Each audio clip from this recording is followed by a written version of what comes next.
Hello, જય શ્રી કૃષ્ણ. તમારું સ્વાગત છે મારા કિચનમાં. ઉનાળાની આ કાળઝાળ ગરમીમાં જો કંઈક ઠંડુ ઠંડુ ક્રીમી અને ટેસ્ટી ખાવા મળી જાય તો મજા જ પડી જાય.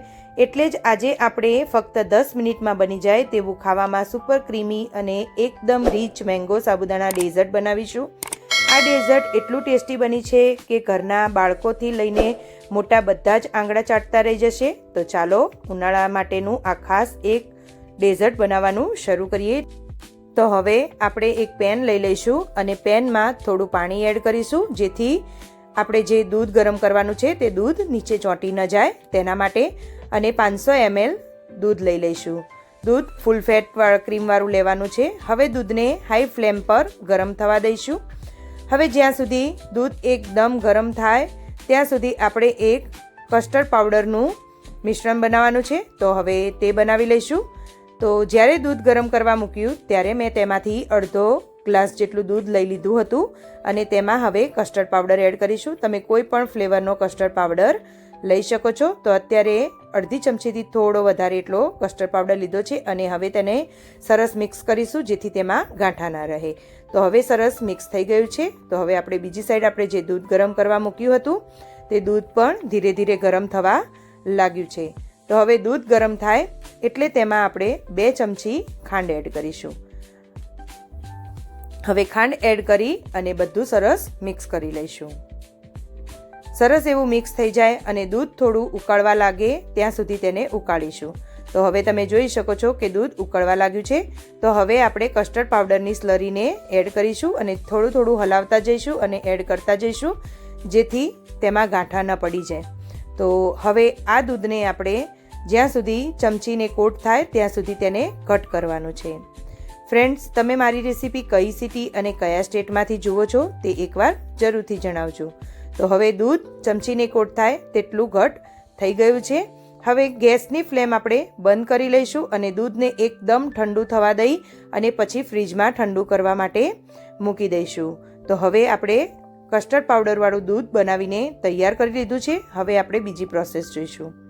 તો હવે એક પેનમાં 2 ગ્લાસ જેટલું પાણી લઈશું અને પાણીને એકદમ સરસ ઉકળવા દઈશું. અને સાથે મેં અહીંયા 1 વાટકી સાબુદાણાને પલાળીને રાખેલા છે. સાબુદાણા 2 કલાક માટે પલાળીને રાખી દેવા અને પછી જ્યારે પાણી થોડું ઉકળવા લાગે ત્યારે તેમાં એડ કરી લેવા. અત્યારે મેં એકદમ ઝીણા સાબુદાણા આવે છે તે લીધેલા છે. હવે સાબુદાણાને આપણે થોડી થોડી વારમાં હલાવતા જઈશું અને જ્યાં સુધી તે ટ્રાન્સપરન્ટ થઈ જાય ત્યાં સુધી તેને થવા દેવાના છે. તો જ્યારે તે ટ્રાન્સપરન્ટ થઈ જશે એટલે પછી તરત જ બધા જ સાબુદાણા ઉપર આવી જશે અને સાબુદાણા એકદમ સરસ એવા તૈયાર થઈ જશે. ફ્રેન્ડ્સ, તમને મારી રેસીપી કેવી લાગે છે તે કોમેન્ટ બોક્સમાં એકવાર જરૂરથી જણાવજો. તો હવે આપણા બધા જ સાબુદાણા થઈને તૈયાર થઈ ગયા છે અને સાબુદાણા બધા ઉપર પણ આવી ગયા છે. તો હવે ગેસની ફ્લેમ બંધ કરી લઈશું અને હવે આપણે એક ચાળણી લઈ લઈશું અને તેમાં બધા જ સાબુદાણાને નીકાળી લઈશું. તરત જ તેના ઉપર ફ્રીજનું એકદમ ઠંડુ ચીલ પાણી રેડી દઈશું, જેથી આપણા સાબુદાણા એકબીજાને ચોંટી પણ નહીં જાય અને સરસ એવા છૂટા છૂટા સાબુદાણા રહેશે. તો હવે તમે જોઈ શકો છો સરસ એવા છૂટા સાબુદાણા બનીને તૈયાર છે. તો હવે તેને પણ આપણે સાઈડમાં મૂકી દઈશું. હવે આપણે કેરીનો પલ્પ બનાવવાનો છે. તો અહીંયા મેં મીડિયમ સાઇઝની 3 કેરી લીધેલી છે. તો હવે કેરીને આપણે કટ કરી અને તેના નાના નાના ટુકડા કરીને તૈયાર કરીશું. તો એકદમ પાકેલી કેરી હશે તે તમે લેશો તો આપણા ડેઝર્ટનું ટેસ્ટ ખૂબ જ સરસ અને ટેસ્ટી બનશે. તો હવે કેરીને આપણે સરસ કટ કરી લીધી છે અને પછી ચમચીની મદદથી તેના ટુકડા અલગ કરી લઈશું અને બધા ટુકડા નીકાળી અને તૈયાર કરીશું. આ ડેઝર્ટ જો તમે એકવાર બનાવ્યું ને તો ઘરના બધા જ તમારા ચાહક થઈ જશે અને વારે ઘડીએ તમને બનાવવાનું કહેશે. હવે ટુકડા કરીને તૈયાર છે. હવે તેને આપણે મિક્સર જારમાં લઈ લઈશું અને તેનામાં આપણે અડધી ચમચી જેટલી ખાંડ એડ કરીશું. ખાંડ એડ કરી અને પછી તેનો એકદમ સ્મૂથ પલ્પ બનાવીને તૈયાર કરીશું.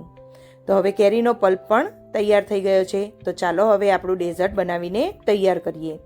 તો સૌ પહેલાં આપણે જે સાબુદાણા બનાવીને રાખ્યા હતા તે લઈ લઈશું. હવે જે દૂધ આપણે ગરમ કરી અને ફ્રીજમાં ઠંડુ કરવા રાખ્યું હતું તે દૂધ પણ સરસ ઠંડુ થઈ ગયું છે, તેને પણ લઈ લઈશું. સાથે મેં કેસરના થોડા વાળા લઈ અને તેને ગરમ દૂધમાં પલાળીને રાખ્યા હતા, તો તેનો કલર પણ સરસ આવી ગયો છે અને કેસર પણ સરસ એવું પલળી ગયું છે. તેને પણ એડ કરીશું અને સાથે આપણે જે કેરીને ક્રશ કરીને રાખી હતી તેનો પલ્પ લઈ લઈશું. હવે બધું જ સરસ એવું મિક્સ કરવાનું છે. તે પહેલાં અહીંયા મેં થોડી બદામની કતરણ એડ કરી છે. તમે કોઈ પણ તમારા ટેસ્ટ પ્રમાણે ડ્રાયફ્રૂટ લઈ શકો છો. હવે આપણા ડેઝર્ટની બધી જ સામગ્રી એડ થઈ ગઈ છે, તો તેને સરસ એવું મિક્સ કરી લઈશું.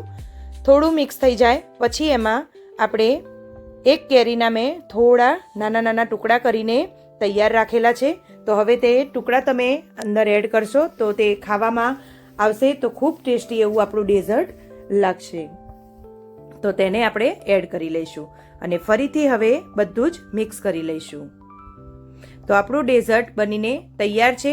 હવે તમારે આ ડેઝર્ટને 3 થી 4 કલાક માટે ફ્રીજમાં ઠંડુ કરવાનું છે અને પછી સર્વ કરવાનું છે. તો ફ્રેન્ડ્સ, તૈયાર છે આપણું એકદમ ક્રીમી ઠંડુ ઠંડુ અને મોઢામાં પાણી લાવી દે તેવું મેંગો સાબુદાણા ડેઝર્ટ.